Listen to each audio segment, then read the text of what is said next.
Good morning, adventurers. It's day number 2. We're here at Mammoth Cave National Park in Kentucky. We had a beautiful drive outside of Nashville. We're standing in front of the visitor center right now. We're about to go on our tour, so come along with us and explore these caves with us. As soon as you get here, right in front of the visitor center is the cave tour information area. So as you walk in, it has all the tour descriptions for the different ones you can take. It has the historic, the Domes and Dripstones, the Gothic Avenue, Frozen Niagara, Mammoth Passage, Cleveland Avenue, and the extended historic tour. It goes into depth on exactly how far each tour is and how difficult it is. So you can kind of look and say, the historic tour, okay, it's 2 hours, 2 miles, and 540 stairs.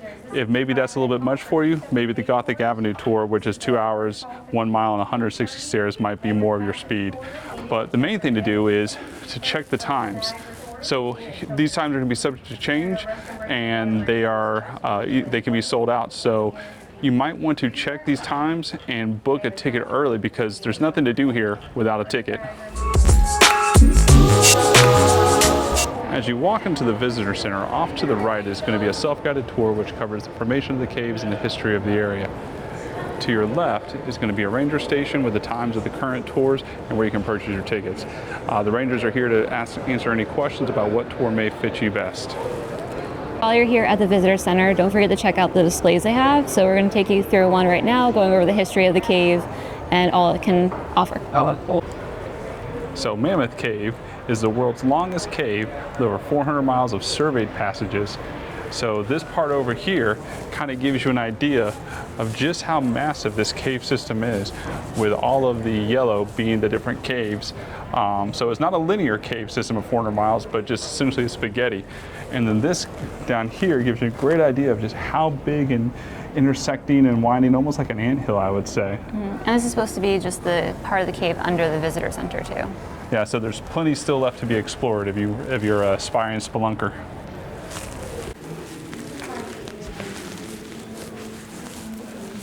So this display here really gives you an idea of how it breaks down and the water forms the caves out of the limestone. So the water comes down in various different ways. So over here is illustrating essentially a sinkhole and the collapse, and the water works its way down to get into the underground rivers. And then versus potentially maybe just a crack in the rock where the water works its way down. And for a specific breakdown of the technical terms for all this is a tube or a fissure or a vertical shaft. And it shows you the different ways that the water actually erodes to widen out the caves.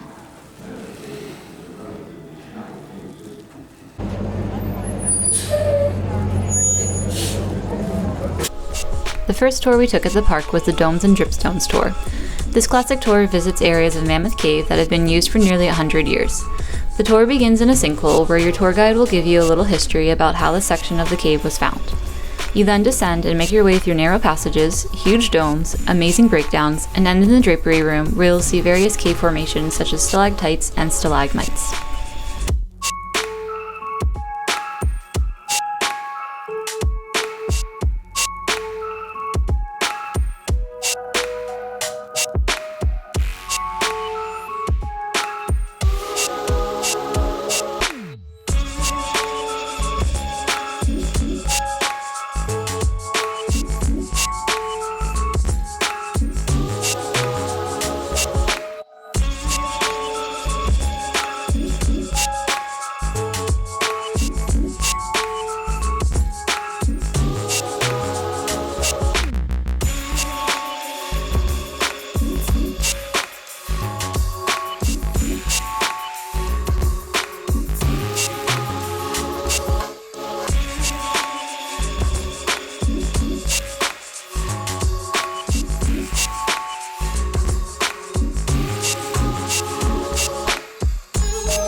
Our second tour of the day was the historic tour.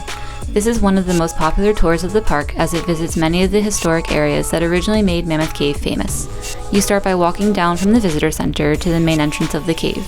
From there, your tour guide will lead you through massive rooms, stopping along the way to then explain the significance and history of the cave throughout its early years. This tour is something you don't want to miss and will give you a greater appreciation of those curious explorers who have been visiting the cave since the early 1800s.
You notice this light, this moves around, right?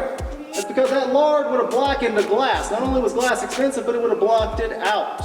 So you had to be careful of how you moved. You had a lot of time here on these tours, right? Moving carefully.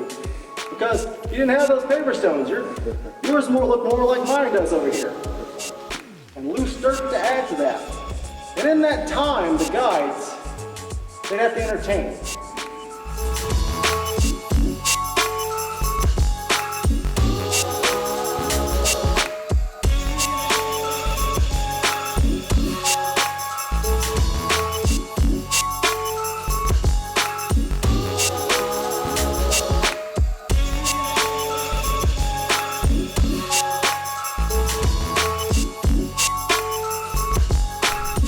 Original tour guides would sell candles to those exploring the cave so they could leave their mark on the cave walls by doing what is called smoke writing.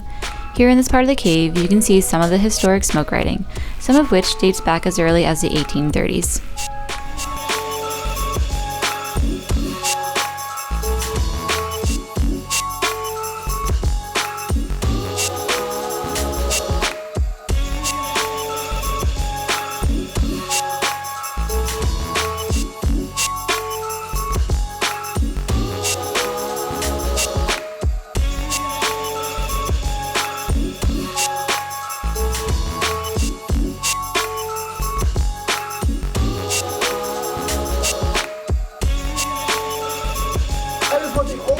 Our skin do to these rocks.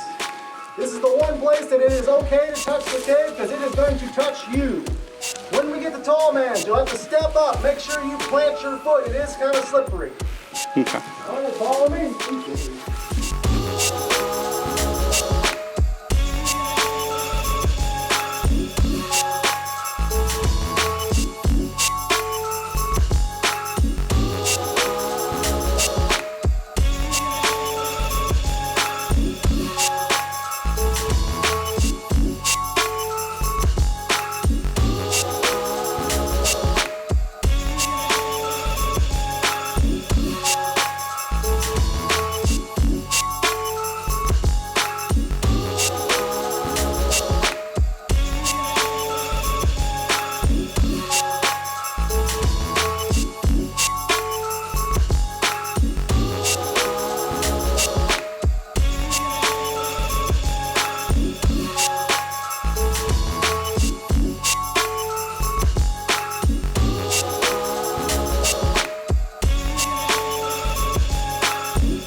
Well, that's it for us at Mammoth Caves today. We had a great time.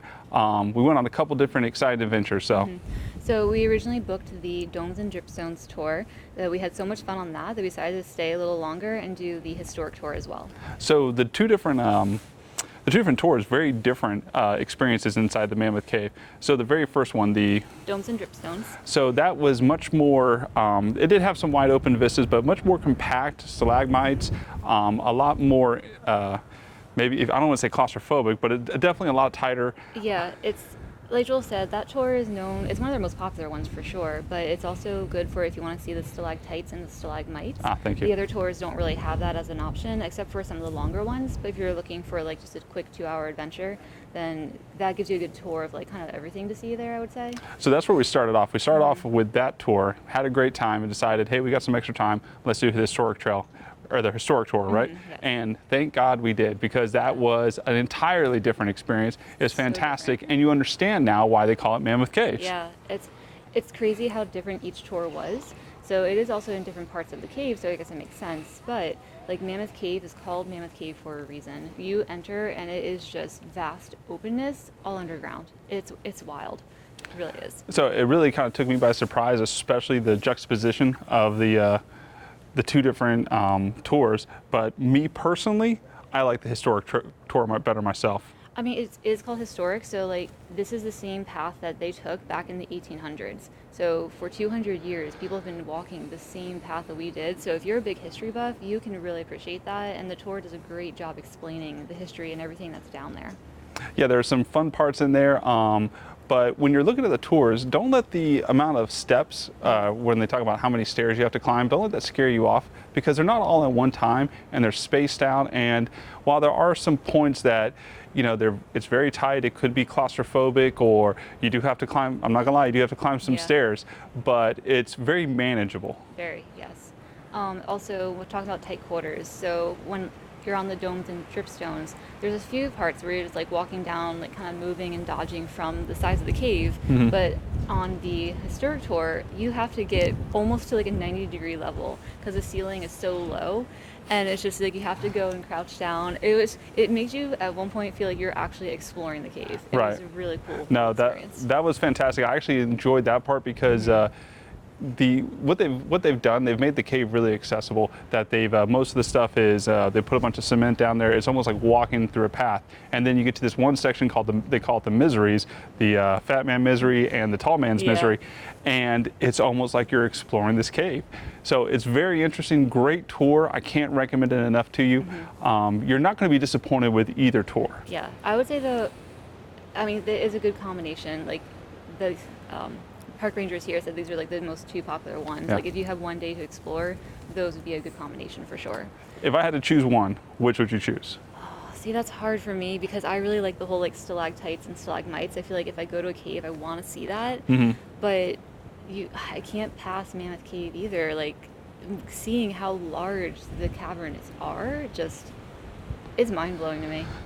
For me, it's an easy choice. Historic really did it for me. It's just, it's one of those things when you get down there, you're just kind of in awe, and you go, oh my gosh, this is incredible. that gave that feeling to me more than the Domes and Dripstones. Yeah.